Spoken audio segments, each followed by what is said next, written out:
Ridiculous Crime is a production of iHeartRadio. And Elizabeth Dutton. Howdy do. How do you do? Howdy do. So I'm good. You're good. Yeah, are you? I'm feeling pretty good. Feeling good? I do have a question for you though, since you're feeling so good. Mm-hmm. Do you know what's ridiculous? I do. Really? I'm not sure why this story has been bubbling up now. It happened in 2016, and the reporting is from 2020. But, perhaps we were a little bit, it's February 2020, so it's like we didn't know it was about to happen, really. Okay. Kind of. Sure. Anyway. Is this COVID related? No, but I'm just saying, you think about the world then. We were such an innocent group of people. Anyhow, okay, so 2016, December 2016. Yes. This lady, she meets this guy on a dating app. I'm not sure which one. I don't want to besmirch. Sure, why not? A dating app. Anyway, they meet up and they're like, let's go on a date. Okay, great. And so she goes to pick him up at his parents' house in Rhode Island. And then they drove 30 minutes east towards Massachusetts. So they're in a new state. Go on. They cross state lines. And she's like, I'm not really sure about this guy. There's some red flags popping up. He pulled out a bottle of wine. While he was driving? While she was driving, because she picked him up. Oh, and he's right. just chug-a-lugging. And she's like, that's not really legal. Let's not do that. And he's like, okay, well, hold on. I got to stop and at the bank and get some money.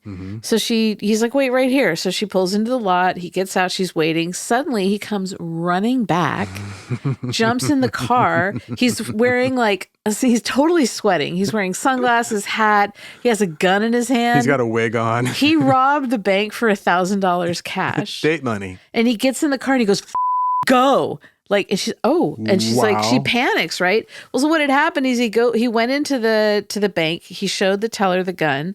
He demanded $1,000 and he's like, I'm really hurting, man. I really need the money. So they give it to him. They're driving off and the cops, are called and they follow the car and she pulls over. She's like, okay, I can't even do this.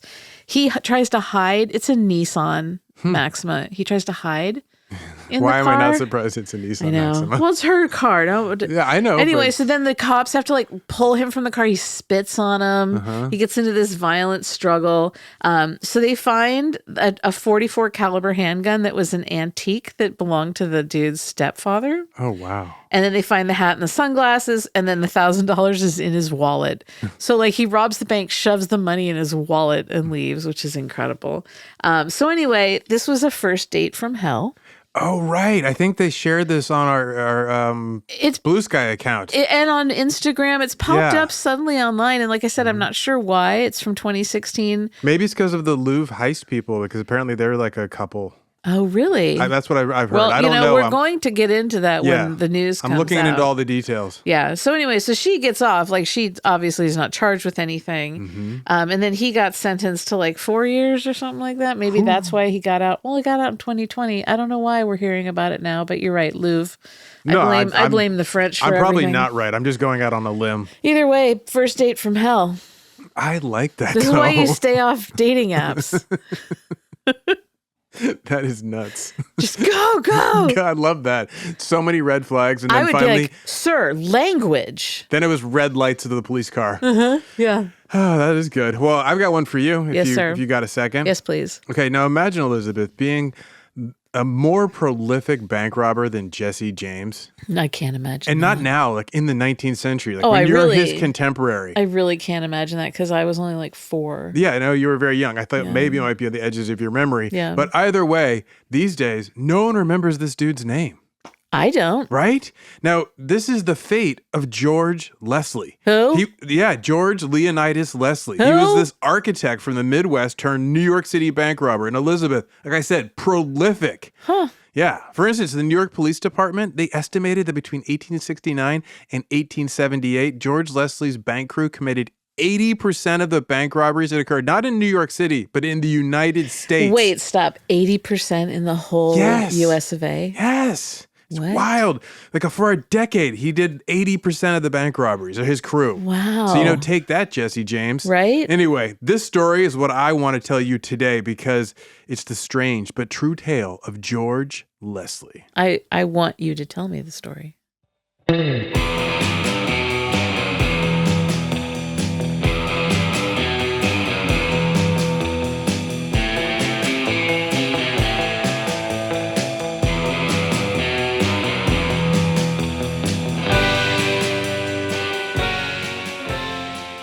This is Ridiculous Crime, a podcast about absurd and outrageous capers, heists, and cons. It's always 99% murder-free and 100% ridiculous. Some would call it nutrageous.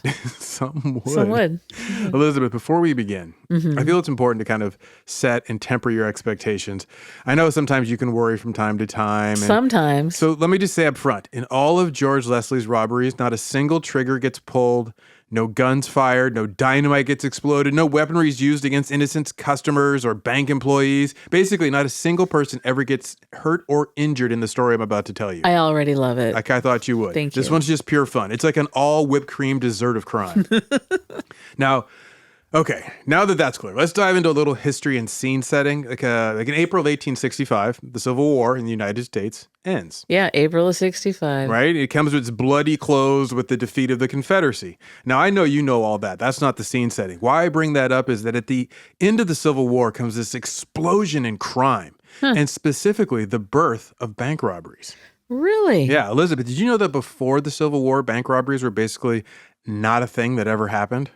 That's not to say they didn't happen. They did. They were just super rare. Interesting. Like in 1798, these two men, Isaac Davis and Thomas Cunningham, committed what is known as the first bank robbery in U.S. history, 1798. Yeah. Someday I need to tell you that story because it's a good one. But I need to clarify that technically that first bank robbery in U.S. history was more of a bank heist, since there was no confrontation, no armed persuasion, no violence, no force applied, right? They just kind of go in and steal some stuff. Yeah. Like it's more of a heist. Why do you think it is that after the Civil War it popped off? Oh, well, we'll get into that. I'll tell you in a second. I got answers. But first, I wanted to clarify when the first one was. Yeah. And then what's considered the actual first true bank robbery happened in the U.S. in 1831. Okay. Which, as a reminder, 30 years before the Civil War's bloodshed blossoms into full bloody bloom.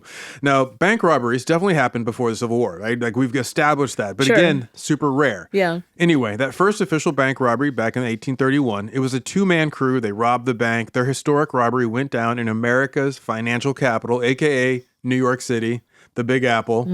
Now, it was March of 1831 when James Honeyman and William J. Murray used a set of homemade keys to rob the City Bank of New York. Wow. As the Saturday Evening Post reported at the time, quote, "The keys, which had been made from wax impressions of the door locks, enabled the men to let themselves into the bank and lock the door behind themselves." I have such respect for people who can make homemade keys for crime. Right? I'd be like whittling and using... Get one tooth wrong, it doesn't work. Yeah, and I would not have the proper materials. So I wouldn't even... I would just kind of like sketch it from memory.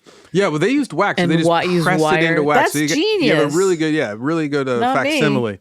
Now, as the Saturday Evening Post also explains, James Honeyman and William J. Murray emptied the vault in several safe deposit boxes. By the morning, they had filled several bags with $245,000 in banknotes and coins. Now, that's a pretty damn good haul for the first official bank robbery because that same $245,000 in banknotes and coins would be now worth $9 million. Dang. Yeah, in $25. Yeah. So they walk out with essentially $9.1 million, and the bank robbers flee into That's the purple light of huge. morning with their stolen loot, secreted away under like these large capes that they wore. I love it. Because it was still the fashion of the day to wear capes, Sure. right? Side note, can you imagine if large capes were still fashionable? Well, in certain circles they are. Well, dude, I Dungeon masters. I would be showing up to our recordings looking like a teenage magician. What's stopping you? Right? I'd be coming in the studio rocking with some stupid big capes, silk lined on the Why inside, don't you wear velveteen one? on the outside. What's wrong? I can't find a good cape maker. Right? I got big dreams, Elizabeth. Like you'd be like, "Hey, hello, Elizabeth. Why, yes, this is a new cape. Thank you for noticing." So I'd have more capes in my closet than Batman. Like I would go off. Let's is what get I'm saying. you a good cape. Every gentleman needs a good cape. Right? But also like with the high collar too. Like I want the whole thing. The like whole the early shebanger. 19th century, like I'm Beethoven's buddy. Okay, let's do this. Anyway, that was the first successful bank robbery in the U.S., 1831. Then along comes the Civil War, as we've discussed, and suddenly bank robberies start to pop off. So, as you said, what changed? Yeah, what changed? What happened in the Civil War that led to our modern era of bank robberies? I mean, I have theories, but I'd like to hear. Okay, well, luckily for you, I have answers. Nice. You see, it comes down to roughly three factors. For one, there was the nature of money at the time. Yeah. As we've discussed in previous episodes, around the time of the Civil War, banks printed their own money. That led to this crazy rash of counterfeit money. And I'm talking like a lot. Like in Abraham Lincoln's time as president, it's estimated that 1/3 of the money in circulation in the U.S. was counterfeit. Really? 1/3. Wow. Every third dollar is fake. Now, with so much funny money floating around, that's why Abraham Lincoln created the Secret Service. Okay. Yeah, because originally the Secret Service's aim, as you know, was to protect was not to protect presidents, but rather to catch counterfeiters. Yeah. Now, if you were wondering, the first paper money issued by the U.S. government comes about in 1861. Okay. Before that, it was all coins. This was due to a need for currency during the Civil War, and the federal note, because people were hoarding money, so they needed to create more money for the supply. These federal notes, they get printed by the Bureau of Engraving and Printing, all right? They were mostly in charge of making postage stamps. And then all of a sudden they get into paper money. They're like, yeah, it's paper too. Now, they were called back then demand notes, since a person could go in and demand hard currency from the U.S. Treasury against these paper notes. Yeah. And by hard currency, I mean silver coins, gold coins. Right. Not what is paper money is called fiat currency because it's backed on by a promise, essentially. Now, back then, government officials, they had to hand cut these bills with paper cutters and then pull out the scissors to trim them down. They were like hand making the dollar bills. I love that. Right? So these bills also, by the way, were huge. They were very, very big. Oh, right. Much bigger than a modern wallet would hold. It wasn't until 1929. That's when we get the dollars that are printed in size the way we think of them now. Right? Yeah. Anyway, back to this idea of banks printing their own money. We tend to think of banks as large institutions with billions of dollars entrusted to their care, but that all comes later. Back during the Civil War and the years just after it, most banks were small. They served their local population. Yeah. And they, as I said, they printed their own money, which was backed by the hard currency. So if you took a banknote a few counties away, just a few counties away, let alone to like a whole new state, some person or a business where you tried to spend the money, they wouldn't know that bank. And thus they would be like, I don't know if I can trust this. The money was essentially no good. Right. Another way to think of it is early banknotes were essentially a check written by a bank. Yeah. So folks who didn't know that bank, they wouldn't know if this bank was good for the check. They're like, well, what's this based on? So they're like, it's basically a glorified IOU. Yeah. So you have to add in on also the other factor, travel. Because up before the Civil War, in their lifetime, most folks didn't stray far from home. Where they were born was where they were going to die. And basically getting around the U.S., it wasn't easy. Either you had to put your butt on horseback and hop around, or seated in a horse-drawn carriage getting drug around, or ride in a riverboat up the canals and riverways, or take a seagoing ship, like the gold miners did. Sure. Right, 1849, they're like going around South America to get to California. Yeah. So it wasn't until trains began to stitch the far-flung places together that we really see Americans be able to see America. Right. So this is why at this point, stagecoach robberies are the thing to do for desperados, because they have what? Gold coins, silver coins. They got real money. So you go in there and go, give me the lockbox. Yeah. Right? Or later on, it was trains. And because both of them, they carried payrolls for working folks like miners and lumberjacks and the folks building their train tracks. So they had real money. If you robbed a stagecoach, you can get this hard currency. If you go into a bank, you're getting paper money that isn't good for a half a day's ride. Sure. Right? So also, like if you think of like train robberies, think like Butch Cassidy and the Sundance Kid, where they go in and they like blow up the safe to get the money. Yeah. That was what most desperados were doing back in the day. Okay, so back to early bank robberies. What changes to go from stagecoaches and train robberies to banks themselves? What changes? Well, Elizabeth, the first real bank robbers were the James Younger Gang. Oh, I've heard of them. Right, a.k.a. the brothers Frank and Jesse James, and then their Confederates, Cole Younger and his brothers, Bob, Jim, and John Younger. Yeah. Now, I use that word Confederate on purpose because it works both ways. Since that they weren't just buddies and Confederates, they were also members of the Confederacy. And they learned their crime skills from the Confederacy, fighting for the Confederacy. The gang, the James Younger gang, they were Confederate soldiers who rode with Quantrill's Raiders. Now, you don't watch as many Westerns as I do. No, I don't. Do you know who Quantrill's Raiders I are? don't. So William Quantrill, he led this band of Confederate guerrilla fighters. They were known as bushwhackers, which is actually where we get the term bushwhacker. America. So they were famous for these clandestine tactics, surprise and ambush. Quantrell's raiders would ambush Union supply lines. They'd terrify Union scouts and patrols. You get the idea. They also would steal the Union mail. So they become robbers by default. And then they would also eventually get into robbing banks when they would raid towns on the Kansas-Missouri border. So Quantrell raiders were these veterans of guerrilla raids, right? Jesse James and Frank and the younger boys, they're all going along. And these guys, they're riding speedy horses. They got high-powered, accurate gunplay because they're trying to get away in gunfights. And they would disappear into the brush quickly as they come. These same skills become super handy for bank robberies when you're trying to avoid a posse. Yeah. Anyway, so after Quantrell gets killed in battle, the James and younger brothers, they form a new raiding party. But then the problem for them is the Civil War is over. So they go, you know what? It's not over. Not if we say it's not over. So they form this counterinsurgency, and they refuse to believe that the war is lost. So to fund their counterinsurgency, they start raiding banks. They start raiding stagecoaches, trains. They rob anything they can, but especially banks. This leads to the first wave of armed bank robberies. Yeah. They're the ones who make it popular because they get nationwide coverage. Everybody is blown away, right? So the James Younger gang were the first ever bank robbers. They set the mold for what Americans thought of as bank robbers. Yeah. You got it? Yeah. So once Jesse James and his gang planted that seed of an idea in the minds of their fellow Americans, armed bank robberies become a thing. From coast to coast, everyone's like, why didn't I ever think of this? Let's just go in there and ask them. They've got the money. So, however, the most prolific bank robber of the post-Civil War era wasn't some desperate, deluded former Confederate raider. He wasn't a stagecoach bandit or a train robber. Instead, he's this mild-mannered, highly fashionable, cultivated young man from the Midwest. He was an architect who relocates to New York City and transforms himself into a criminal genius. This crimer who was singularly responsible for, as I said, 80% of the bank robberies in the U.S., his name, George Leonidas Leslie. There it is. A.K.a. Western George. Western George? That was one of his street names. Aww. You have to remember, the Midwest was the West to people in New York back then. Right. So who was George Leslie? That's a good question. Great question, Elizabeth. I'm so glad I asked After that. these messages, we'll meet the man of the hour, George Leonidas Leslie. Oh, yeah.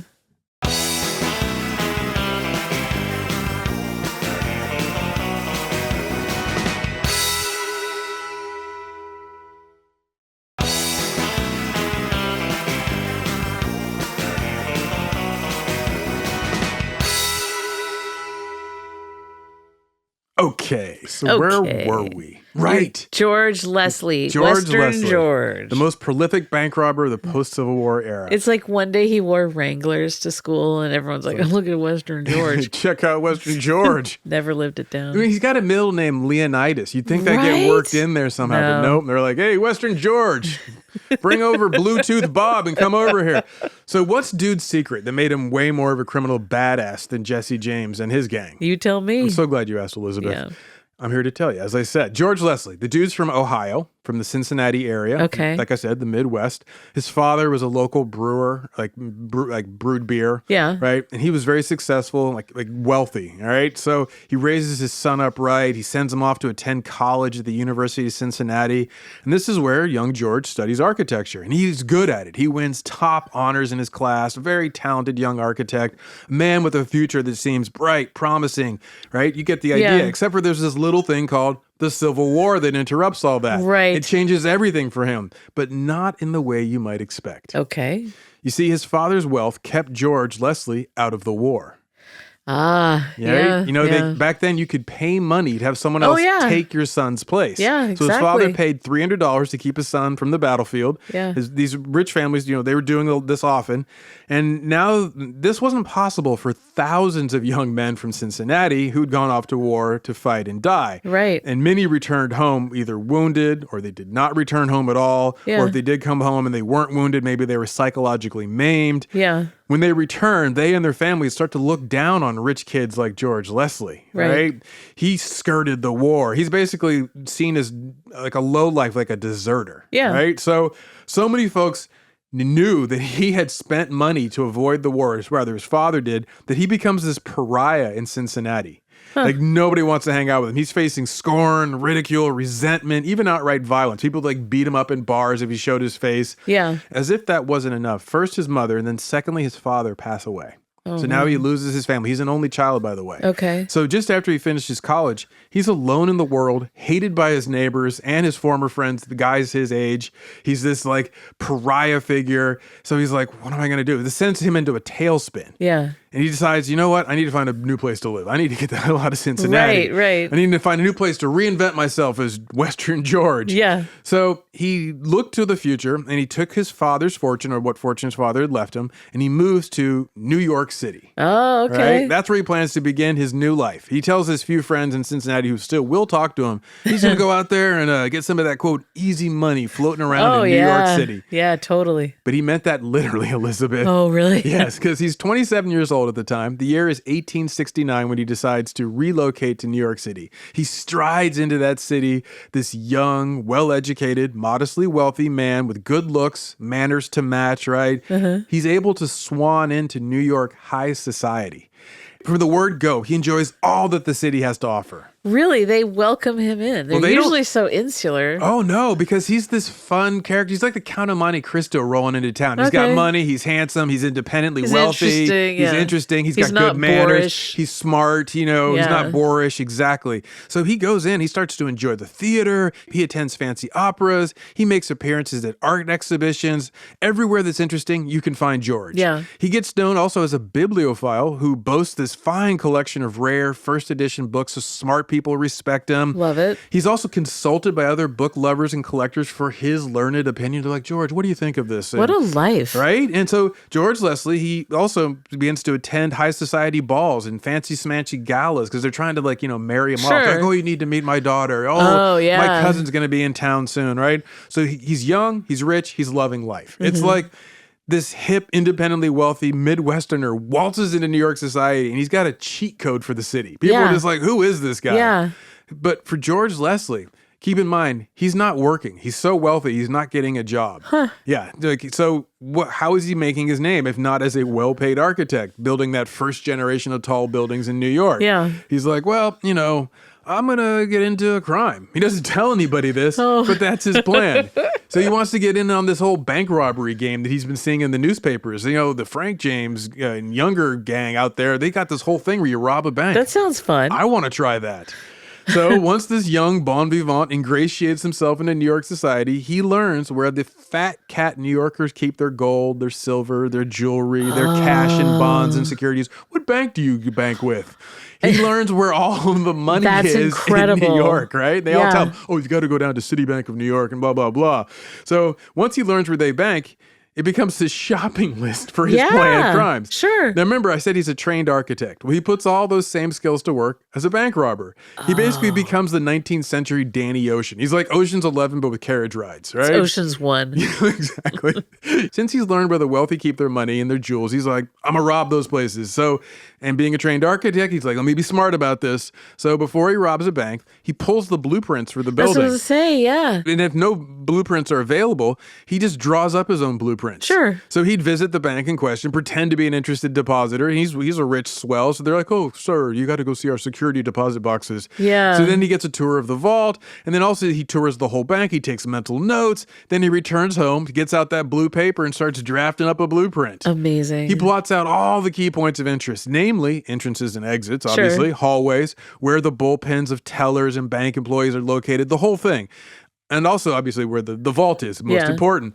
But since he planned to work under the cover of darkness, he'd also include any major furniture, statues, like, sofas, whatever you might bump into in the dark. So he's got it all. Now, remember how I said bit of an amateur bibliophile? Yeah. Well, he was a reader, and he was studious. So he familiarizes himself with all the various popular bank vaults, all the locking mechanisms, everything. Like the manuals for all these Yale things. has just basically invented locks that are now used for vaults. So Right. this is a new technology. So he's reading up all the technical information he can find. He's got all the security measures that are popular at the time in his head now. Well, and he has cover because he can say I'm an architect. Totally, And makes that's sense. why I'm ordering all of these manuals and guides and such. You get it. So he becomes this expert in bank security. Thus, he has no need for like loud, dangerous dynamite like the Frank James, Jesse James younger gang would do, right? He avoids dynamiting bank vaults open.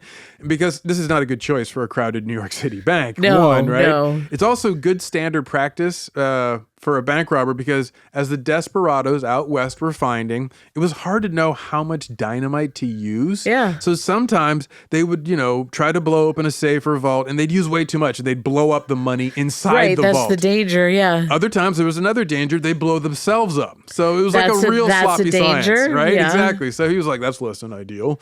So meanwhile, studious George Leslie, he starts creating models of the bank vaults that he wants to practice on. Like inside his house, he makes fake bank vaults and just builds them up. I've seen that in a couple of the stories that we've told each Right? other here. Yeah. These have the model to run through. Totally. It's super smart. Yeah, if you it have really the money, is. you got the time, you And got the the space. space. So he spends like a week or more practicing how to get into the vault in the dark, and he practices how to throw the tumblers of the bank vault, right? He's getting really good. Wow. He goes further than that. Then he likes to have, one of his crew on the inside to kind of help smooth things over. Yeah. So he would get his man a job at the bank. Usually as like a security guard or the night watchman, as they were called at the time, and possibly as a teller or a bank porter, the people who are carrying all these heavy loads of coins. Sure. So being a rich kid bank robber, or about to be, he likes to also have fun with his crimes. So he called his bank scores pudding. He's like, this looks like great pudding, right? Oh my God, I love it. So he never wants any overlooked detail to spoil the pudding. No, God forbid. Once he's certain he can beat the vault, crack the safe, and he knows the whole layout of the bank, then he brings in a crew to practice at his home. He's like, I want to show you guys something. And so he has all these drawings, schematics ready, like up on the boards, ready to explain, like, you go here, you stand here, the night watchman will be doing this. And then he's like, okay, now come into my scale model, we're going to practice this. And he would have the lights off, or I guess, the candles blown out. Right. And then in pitch darkness, he would stand to the side and judge them and take notes. Like, okay, actually, Bob, you need to be a little bit faster with your footwork. And so afterwards, he's giving them the rundown about how they can all improve. This guy is so ahead of his time. He's super smart. New York banks do not see this coming. Of course not. They used to be No. like roughhousing guys with guns and dynamite. Sure. Along comes George Leslie. So for his first big job, it goes down in 1869, which coincidentally was the same year he first arrived in New York. Didn't take him long. He wasted no time. Got right to it. Put his foot right in it. He pulls his first bank job at the Ocean National Bank. Okay. Elizabeth, it was rich pudding. Oh, was it? Yes, according to the December 24th, 1927 edition of The New Yorker, George Leslie and his crew steal $786,879 from the Ocean National Bank. What? Huge first score. I know you would like to know this. God, yes, please. In 2025 dollars, that would be $18.7 million. Golly. First bank robbery, and he basically pockets damn near $19 million. That is some figgy pudding. Right? So clearly he's cut out for the crime game. He's like, I'm good at this. That's your first out of the gate? Yeah. Boom. He could stop. That's his first and his last big score. He could be. He could be done. He could go over to Europe and just tootle around the continent. Right? That's what I would do. But he likes the action. So the very next year, his now blooming criminal career almost comes to a premature end because, like I said, he likes the action. So he and another criminal were robbing a jewelry store in Norristown, Pennsylvania. Mm-hmm. Luck wasn't with them that day. This was rough pudding. Oh, no. So perhaps they hadn't done all this same necessary prep for this job because they get caught breaking in. The two men are promptly arrested. However, like I said, he's a wealthy man. This saves him from the fate that befalls his partner in crime. What? Because you see, Philadelphia and New York polite society are intimately and closely related and linked at this point in time. So the fat cats and swells all know each other. And so George Leslie is able to lean on his connections in New York polite society to get bailed out. His partner, just a run-of-the-mill criminal, has no such connection. So he gets sentenced to 2 years in prison while George Leslie basically just forfeits his bail, hops the state lines, and is like, that's good. Wow. No problem. Just lost some money. Basically, it's just like how his father bought him a get-out-of-war card. But it didn't damage his reputation in New York? No, he's like, there was a misunderstanding. I was in the jewelry store. They thought we were trying to break in. I got it. I looked with this common criminal. They must have mistook me. This ruffian. Exactly. So from this point on, he trains and prepares his crew, but he says, I'm not going to be with you for the job. Oh my God. So you guys have to know this intimately, backwards and forwards, and we're going to go over it and over it and over it till you know it better than the back of your hand, so to speak. So he becomes a mastermind at this point. That's incredible. So he stays home. He works with the fences to have a way to get them all paid once this crew pulls off the successful bank job, because Like I said, smart guy. He knows what we always say. You need to have the fence. You can't just steal diamonds and try to sell them on the street. You're going to need somebody who can move that stuff. So he gets over the fact he won't get the thrills of the job. So now he just gets into enjoying the pudding. All right. Well, and the logistics of it. Totally. Yeah. Like I said, smart guy. He likes the challenge. Yeah. So one of his first big bank jobs goes down in 1876. In January of 1876, George Leslie gets his mind fixed on enjoying a bowl of pudding, otherwise known as the Northampton National Bank in Northampton, Massachusetts. For this job, he gives his crew a code name. He calls them Rufus. You guys are all Rufus. So tell me something good. Bow, bow. That was very nice. Thank you. I couldn't do that. No, like all of his operations. I shouldn't have, but I did. It's this well-practiced, elegant criminal operation, right? George Leslie has his crew, a.k.a. Rufus, arrive in town weeks before the planned robbery. He has his crew surveil the bank's employees, establish their daily routines, the cashiers, the night watchmen, everybody. Then he also has them clock the deputy sheriff. Like, what's his patrol like? Get it down where you know exactly where he's going to be at 11, at 1 a.m., whenever. Right. So once he has them all clocking everybody, he uses that info to come up with areas that they can use as stash spots if they run into problems, and that way they can come back to their money, get their stolen loot, and then they also come up with hiding places for the actual guys. Like, you can go and be here, nobody will be looking for you. So they got hiding spots for the money and for the criminals, and then if the coast is clear, they can gather up their stolen loot and flee with their ill-gotten gains. So he's got it down, right? Yeah. He's got here's your exit scenario, here's your backup exit scenario, here's your plan C. You get the idea. Yeah. But that's not all. George Leslie also has one of his crew pose as a vault inspector sent out by the company to check the safety of their equipment. Because remember, he's an expert in this, so he knows all the right language. So the guy goes out there, he cons the bank manager into letting him take a wax imprint of the vault key. Stop it. That same guy also convinces the bank manager to entrust the combination to the lock of the vault to just one employee, so that way it will be safe. That's the worst bank manager So ever. they pick this bank cashier. The bank manager doesn't know. They pick a cashier. They're like, he needs to know because he'll be here on Monday. Just tell him and then he'll tell you. Yeah. So the plan is working perfectly. They put it into motion. Now all that's left to do is rob the bank. But rather than me tell you about it, Elizabeth, I'd like you to close your eyes. My eyes are closed. And I'd like you to picture it.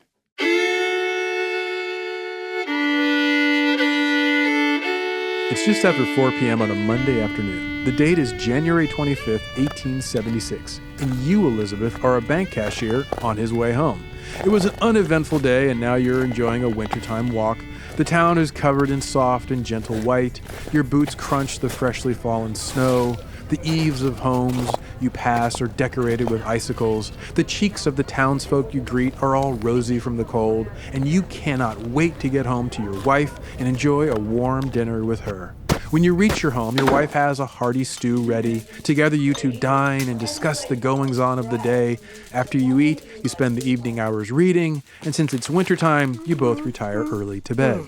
And just after midnight, you are awoken in bed by masks, strange masks. It looks like, yes, it is men's underwear with holes cut in the drawers for eye holes. That's odd, and in fact rather terrifying. But whatever could these men want, you wonder as they tie you and your wife and your 5 children up. They lead you all into another room. You notice that when the men speak to each other, they use numbers instead of names to refer to each other.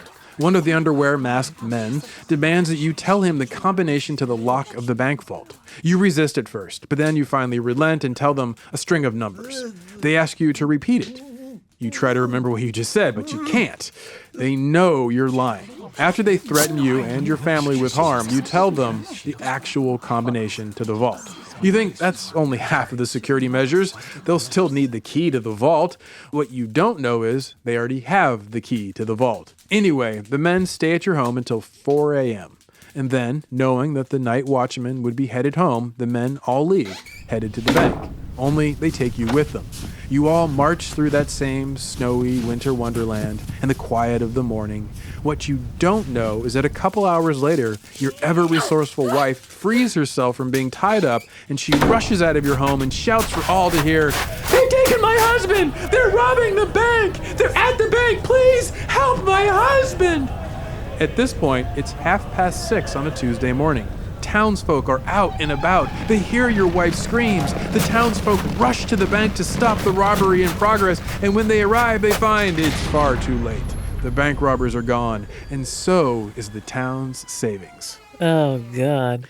George Leslie's crew, a.k.a. Rufus, these men with their underwear masks, So crazy. the men who went by numbers, they get away with a huge score, Elizabeth. I'm talking a big bowl of pudding. In total, it was $1.6 million in cash, gold, silver, stocks, bonds. You're kidding. Those New England townsfolk have been saving for days. Yeah. And if you convert that to $20-25, this latest bowl of pudding would be worth $48.4 million today.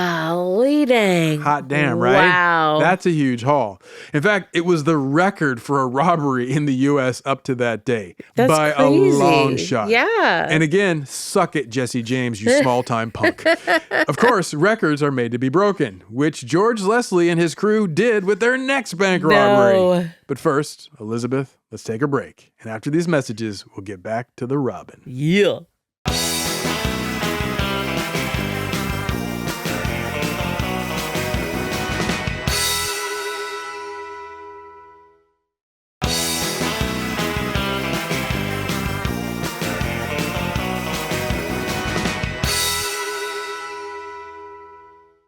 Elizabeth. Zaron. You ready for more bank robbing and record setting? I very much am. So after that Northampton job goes so well, George Leslie sets his sights on his next bank job. It's one he's been planning for 3 years. His latest pudding is the Manhattan Savings Institution, located at the corner of Broadway and Bleecker Street. Okay. Right? So the year is 1878. And the story goes, after his record-setting Northampton job, the Manhattan pudding is supposed to be his last job. One last job. I'm going to get out. Yeah, you know it. So it's meant to be his crown jewel, right? This is like my crowning achievement. Look at this record setting, right? Yeah. Biggest bank robbery score ever. He plans to rob the fat cats of New York, the robber barons who are making all the money in the second half of the 19th century. Sure, He's like, I'm going to take them, those punks. So the bank's customers who keep security deposit boxes at the Manhattan Savings Institution, they have names like John D. Rockefeller, Andrew Carnegie, Cornelius Vanderbilt, Jay Gould. I'm talking the OG Big robber dogs, barons, yeah. right? So, like, if he can pull this one off, George Leslie believes it'll forever seal his name in the underworld as the king of all bank robbers. Sure.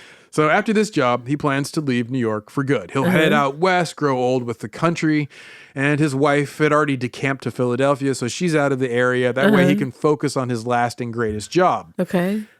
Also on his mistress, but we'll get into that later. Oh, dear. Yes. Oh, boy. Well, that's what we call prefacing. And Sure. Now, the fateful day for his last great bank robbery is set for October 27th, 1878. His crew is led by a man named Shang Draper. Okay. The full crew is Shang Draper, Red Leary, Wooster Sam Paris, the two Jimmys, Jimmy Hope and Jimmy Brady, as well as Abe Coakley, Johnny Dobbs, and finally Banjo Pete Emerson. Banjo Pete. That also kind of sounds like an old-timey baseball lineup. Doesn't it? I was just about to say, like, if I was an old-timey crimer, I would so want a fun name like that. Like Banjo Pete. What would your name be? Pirate Jack McDuff. Oh, that's good. You had that at the ready. I thought about it. It's based on the jazz man, Brother Jack McDuff, right? I thought that was great. I'm like, I'll be Pirate Jack McDuff because he's already taken Brother Jack McDuff. I like it. What about you? What would your old-timey crime name? I've not thought of it. I don't know. I think I'd be like Cinnamon Sally. I like that. Yeah, right? Spicy. Yeah, exactly. So at this point, George Leslie has done his usual thorough preparations. He's created a blueprint of the building. He's cased the place. He knows all the ins and outs. He knows the brand and the model of the vault safe. He knows everything. But uncharacteristically, he considers using a small dynamite charge to blow open the vault. But eventually he rules that out since the noise of the blast might actually catch the ears of the employees, but also the guests at the hotel next door to the bank. Because this is a really nice part of downtown Manhattan. Sure. So there's this place called the St. Charles Hotel, and they've got swells there, and they got nothing to do. They're not working, so they'll be home. So not to mention, the blast might also arouse the suspicions of the janitor of the bank, one Mr. Lewis Werkel, who lives in the basement of the bank. Oh, you're kidding. Along with his family, Elizabeth. Oh, you're kidding. Yes, those are the live-work conditions of someone in 1878. The janitor who's got a steady job at the bank still has to live in the basement of the same bank with his family. Wow. Anyway, George Leslie decides we don't want to disturb poor Mr. Lewis Werkel and his family in the basement exactly. with some dynamite. So instead, he opts to drill a hole in the safe and then hide the hole with putty. He's gotten really good at doing this. But so now to do this, to be able to drill the hole and then hide it with putty, he leans on his position in the New York City high society. He arranges a job at the bank for one of his crew, Patrick Shevlin, by talking to the bank's president. He's like, I've got somebody who'd be perfect for you. Sure. So he and his crew now chill and they wait until their inside man, Patrick Shevlin, becomes a trusted employee. And so, after 6 months pass, George Leslie goes to the bank after hours one day, and he meets the night watchman, Patrick Shevlin, who lets him into the bank. He's like, just come on right in, sir. And Patrick Shevlin then watches the bank from the front door while George Leslie gets to work. He drills right into the vault safe. He checks the tumblers. He sets the lock so he knows the positions of the tumblers that will unlock the vault. Yeah. Then he putties over the hole. So now he's basically got the vault safe to be like a push button operation. Right. And when he's done, the night watchman just lets him on back out. He's like, do. Planned robbery, now all set. Oh my goodness. But George Leslie makes one tiny mistake. He forgets to re-randomize the tumblers, or even better, to set them back to where they were the day before. Yeah. Since he forgets to return the tumblers to how he had found them, the next business day, the bank employees try to open it. They can't open the safe. He has messed up the safe's internal mechanisms. Sure. So they contact the manufacturer and have a whole new lock plate sent out and installed. No. So when George Leslie comes back on his final rounds of recon, he's like, wait a minute, that's a new lock plate. I didn't do that. Oh, no. So he's like, well, I guess we're going to have to smash our way in. Yeah. So by this point, he's changed up his crew. He's been debating working with a new crew because he's not sure about these guys, but he's like, this is too much of a hassle. I'm going to go back to the guys I know. So he has Shang Draper and some of his OG crew, the two Jimmies, and Abe Coakley and Banjo Pete Emerson. They're Gotta have Banjo Pete. Are you kidding me? Yeah, give me a break. He can hum a tune to keep all the spirits high.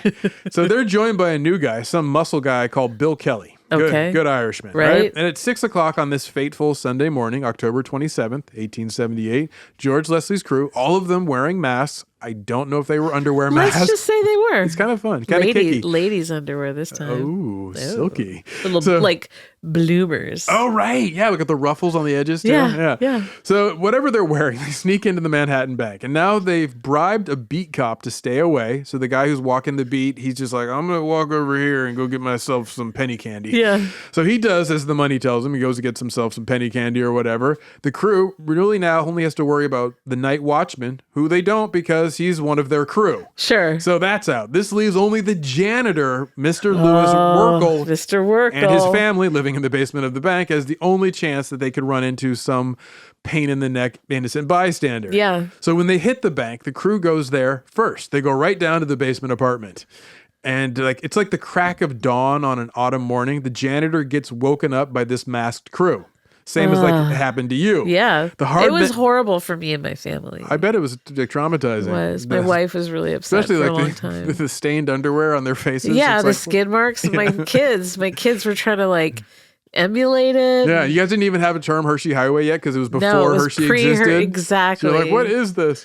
So the hard men, they tie him up, his wife up. They also tie up his wife's mother, his mother-in-law. So they're all bound and gagged together. The muscle, Kelly, he stays in this basement apartment to keep an eye on him, keep him from acting a fool. Sure. The rest of the crew, they head up to the bank vault. They start working to open it. And they're using, like I said, brute force. So think like sledgehammers, chisels, pry bars. I was going to say that it takes them 3 full hours. And as you've said in the past, you need a thermal lance and a powerful jack. Yes. But those don't exist. No. So they have to use the pry bars, the sledgehammers, and just straight sweat of the brow. Muscle. Exactly. Good old-fashioned muscle. They finally, after 3 hours, they managed to muscle their way into the vault. That's crazy. Then they start to have to pry open the few security deposit boxes. Right.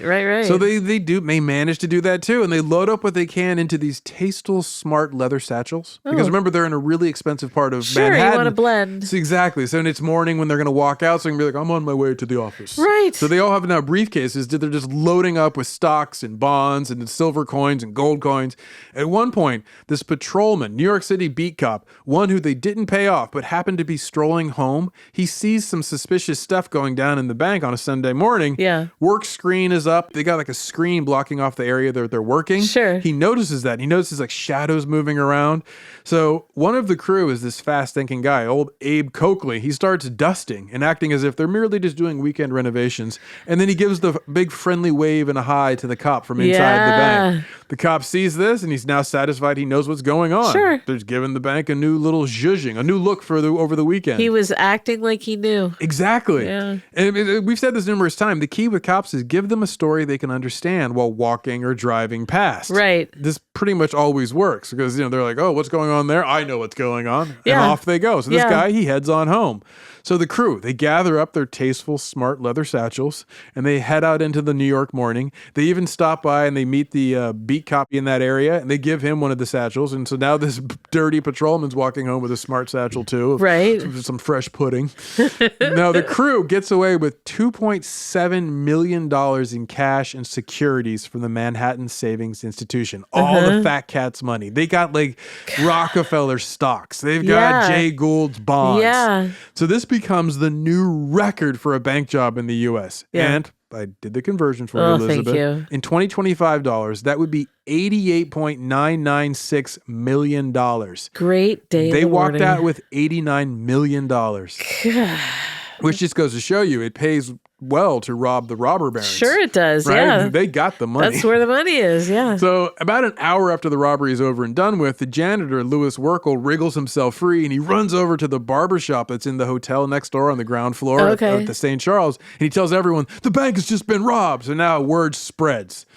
And then eventually cops show up and it's too late. They're gone. Oh, yeah. The New York Times would call this the most sensational in the history of bank robberies in this country. The New York Herald said it's a masterful bank job pulled off by one of the very special bank robbers. I wonder if one of the responding cops was the dirty beat cop and he shows up carrying the leather bag. He's like, oh my God, you guys, what happened? That's crazy. Oh, I should have left this somewhere. I was on my way home. So since this was now the largest bank robbery in U.S. history, and since it was the fat cat's money that was stolen, the NYPD makes it priority number one to find this crew and publicly bust these bank robbers to remind everyone, mostly the robber barons, that their money is safe in New York banks. Right. So the detectives are like, they hit the streets. They work their informants, Elizabeth. They're beating up snitches, looking for anything they can. These snitches are only too happy to say it was the George Leslie crew. Sure. They just name them because everybody in the underworld knows who it was. They're like, yeah, he was working from a George Leslie plan. He calls it pudding. They just bust it down. NYPD is like, who's George Leslie? You mean that rich playboy? The one who's always in the theater? What are you talking about? It couldn't be him. So this is when the NYPD learns that the full scope and breadth of unknown criminal mastermind George Leslie has been bedeviling them for nearly a decade. Amazing. Old Western George is finally unearthed, if you will. Amazing. They hear how he's been behind most of the recent high-profile bank robberies in the New York, Pennsylvania, New Jersey area. Well, not really New Jersey, more Massachusetts. Yeah. So the snitches start singing full arias and whole operas of snitching. Well, then he did this bank and then that bank, and then you got to remember Northampton. That was a record setter. Right. So at this point, George Leslie becomes nationally famous as the greatest living bank robber. Sure. He gets his dream, but there's a problem with that because now everybody knows it. Yeah.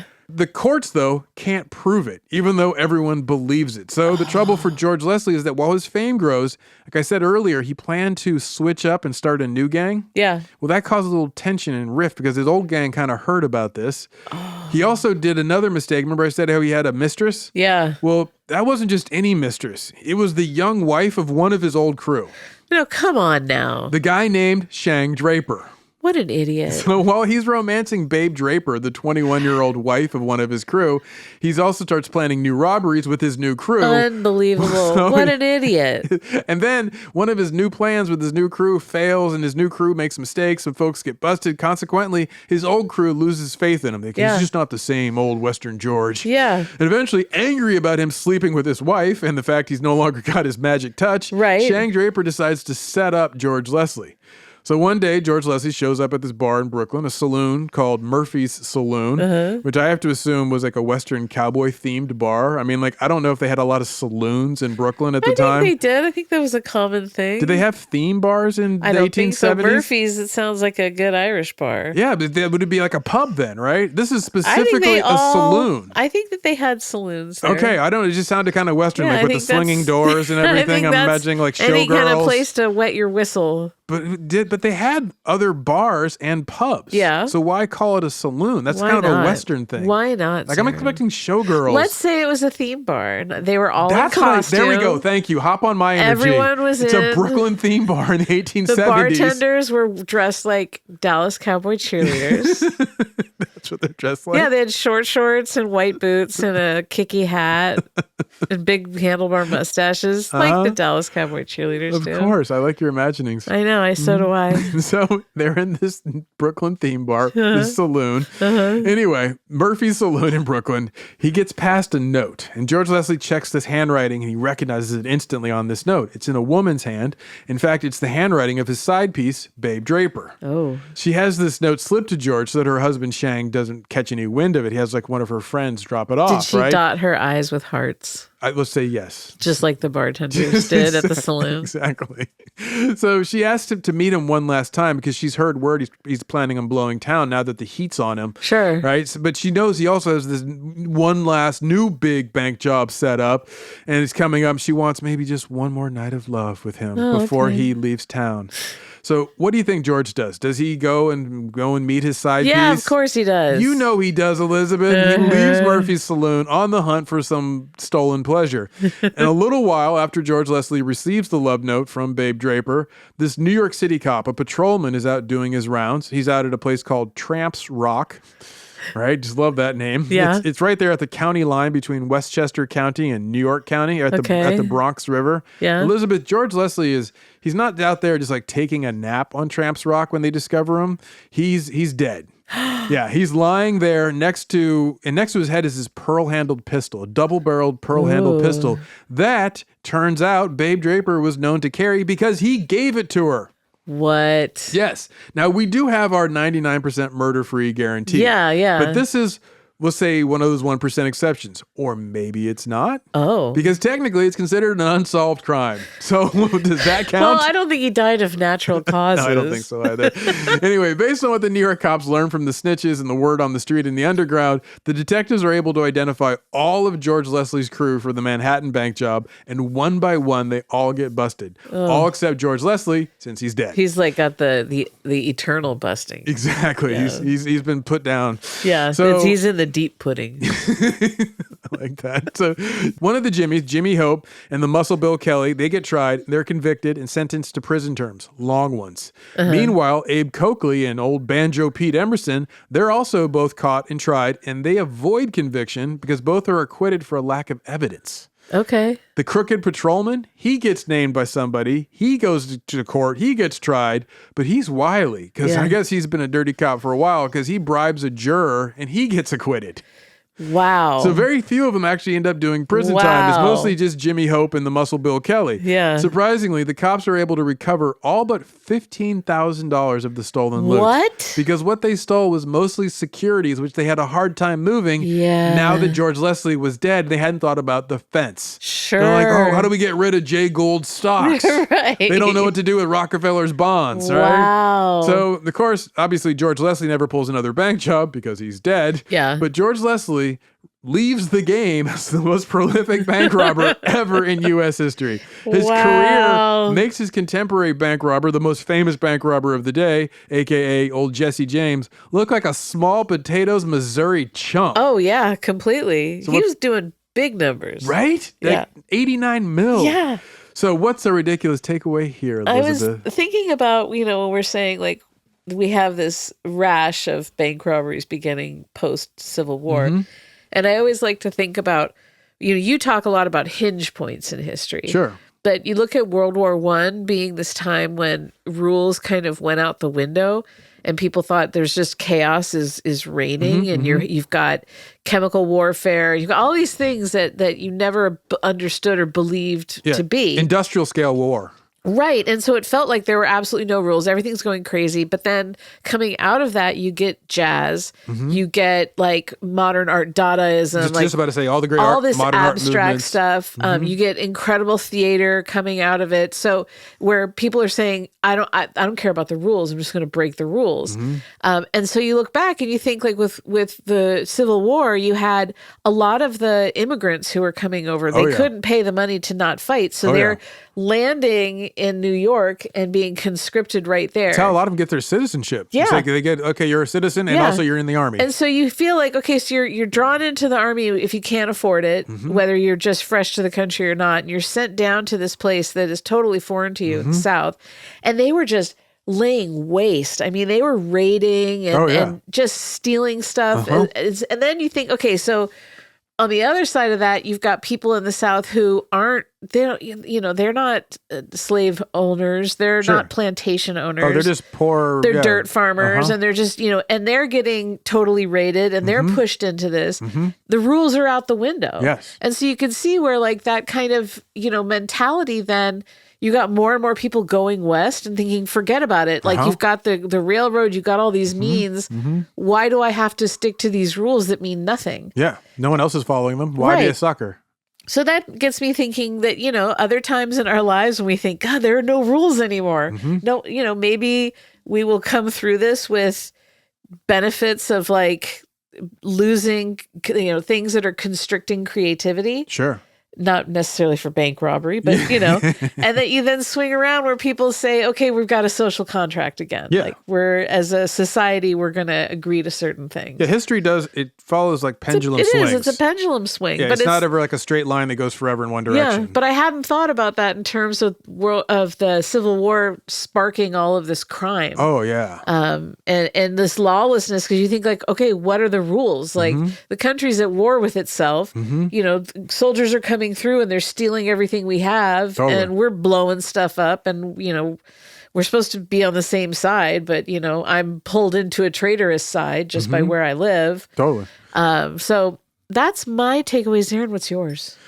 Mine is I love any story that makes a Confederate hero like Jesse James look like a punk. Oh, I love that. Which I kind of have intimated numerous times in the telling of this.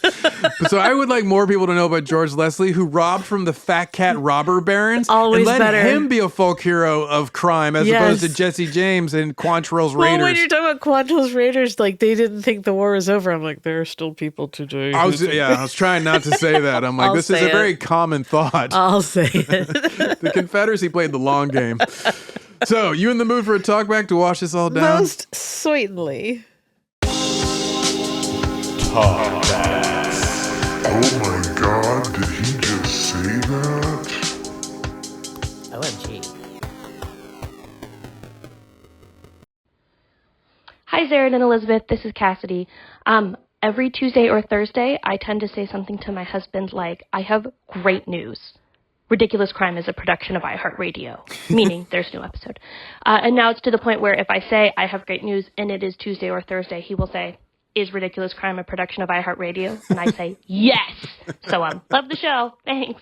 Oh my God. I love that so much. That just made my day. Picturing the couple having an inside bit about that. Oh my God. That's so good. My heart just skipped a beat. Yes. Thank you both. Thank you, Cassidy. So much fun. Please go to the iHeart app, download it, leave a talkback. Maybe you can hear your voice here and also make our hearts skip a beat because that was Cassidy, you killed it. Cassidy. And, yeah. You can also obviously go online to Ridiculous Crime. It's we're on Blue Sky and Instagram. And we have our account, Ridiculous Crime Pod, on YouTube, where they have the shows and there's like an animated version. Not like the whole thing, but you'll see it. It's like you can listen. It's a great place to listen if you prefer YouTube. Yeah. And we have also obviously have our website, ridiculouscrime.com, where you can get merch and you can see some of the finest art and web design around. It's cutting edge. It's amazing. Or you can email us if you like at ridiculouscrime@gmail.com. We'd love to hear your emails read aloud by the interns. So do that as well. From the other side of a closed door. We shove them into the broom closet. When they read the emails. Don't tell anybody that. Don't tell HR or Admiral iHeart. Well, thanks for listening. We will catch you next crime.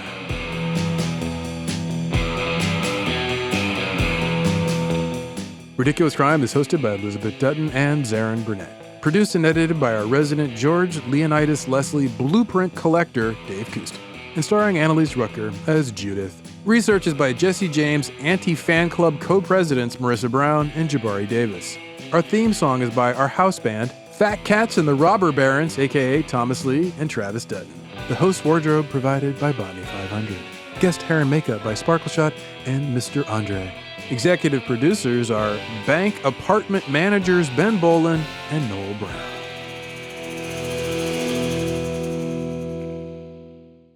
Ridiculous crime. Say it one more time. Ridiculous crime. Ridiculous Crime is a production of iHeartRadio. For more podcasts from iHeartRadio, visit the iHeartRadio app, Apple Podcasts, or wherever you listen to your favorite shows.